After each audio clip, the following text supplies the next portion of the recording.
Narito ang chikang hindi nyo dapat palampasin. Deep breathing, nakakapagpakalma ng katawan at isipan.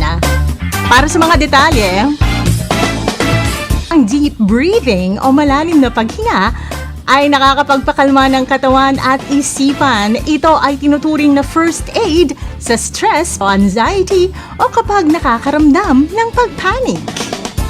Nakakakalma ito dahil bumabagal ang tibok ng puso, nababawasan ng muscle tension at presyon sa katawan. Pinapakalma rin ito ang iyong nervous system sa pamamagitan ng pag-activate ng parasympathetic response or kakayahan ng katawan na mag-relax. Nawawala rin ito ang shallow breathing. Kapag stress ang isang tao, mababaw ang kanyang paghinga. Ang deep breathing ay nagdadala ng mas maraming oxygen sa dugo. At yan na lang muna ating chika ngayon. Ako si Apple Dale sa 105.9 Wild FM. Hala, pag Wild! Wild FM.